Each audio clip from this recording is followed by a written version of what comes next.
Duncan from Prestige Garden Services, and we're currently having a look at a lawn which is quite heavily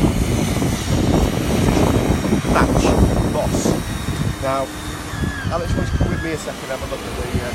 We're on a client's property at the moment, and it's really quite significantly spread and diseased. And if you just have a look below my feet, you can see the footprints already. Just take a look at this condition. Quite simply, it's got to a situation where the disease is spread so badly that there's hardly any grass, and you can see how soft and padded it is. It's basically nitrogen trapped beneath there, and literally I can just open this up quite simply and get my hand underneath. You can see underneath this and actually open this section up quite simply by putting my hands under it and feeding it out. And in a second, we've opened up a very interesting hole. Now, this time of the year, April, there's several different arguments about when to kind of treat lawns for thatch and for disease and stuff like this, and that's because in April it's spores, moss spores.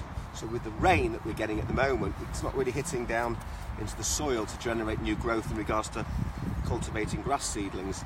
It's just really effectively spreading, and obviously then taking a rake and taking things like a scarifier, which we're doing at the moment. Be very careful how we do that, quite simply, because we're effectively spreading the moss. All right, sir. Beautiful, Bernard. Beautiful, Bernard. This is Lee, my main manager here, working with me. So what we're doing at the moment, you want to come this way a bit, Alex? We're generally, on this particular tree, which is generating a lot of chestnuts, several different trees produce obviously fruit. So this is a beech tree actually. The debris that is actually falling above our heads into the ground, you can see it isn't penetrating, it's sitting on top, so it's causing even more trouble in regards to lawn maintenance, in respect to collecting with a petrol mower. And the propeller starts to snag on the acorns, onto the moss, and really you're just kind of just really making a bit of a mess and a hole in the ground, which is very unsightly. So we've got to maintain this, and the way that we need to look at it on this type of lawn, we've asked to scarify it, which we're just thinning it out. But to be honest with you, to throw grass seed down on something like this at this particular point in time is probably a waste of money and a waste of exercise, which a lot of clients say, I'll just put grass seed down, grass seed. Because of the thickness, again, you've just covered my hole up, where do you put it? Because of the thickness of that carpet, grass seeds will just not get through. So the only option we're trying to look at now is on a scarifying machine, which Lee's using at the moment. Come have a look at this.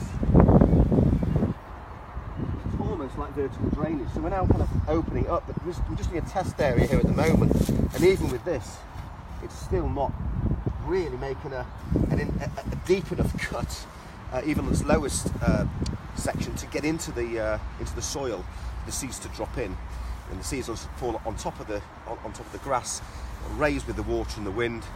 In come the birds and the animals and nibble on the seeds. So effectively speaking, we're almost like providing another food source for the animals. So with a situation like this, it's a big exercise.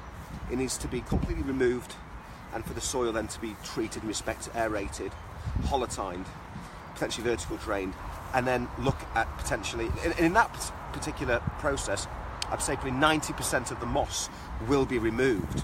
You then got patches and spores where it will start to resurface, and then you can home in on those areas and treat them. So in respect to this, it's the removal of the whole lawn, and then either two options: returf and reseed. So that's pretty much it at the moment. It was just a feature that I wanted to cover really on a moss lawn. It's a beautiful property here. We've been here for 7 days, and it's a pleasure to be on such a wonderful estate. It's 300 years old. And with that, obviously, you've got a whole host of different garden care that needs to be looked at. So should you have any issues in regards to garden maintenance, lawn, moss, please get in touch. We cover quite a lot of services in respect to garden maintenance from Prestige Garden Services, and that covers from decking, fencing, driveways, patios, gardening, landscaping, decorators and electrical. So give us a call, get in contact. Simon at Prestige Garden Services, and wishing you a wonderful Wednesday afternoon. Have a good day.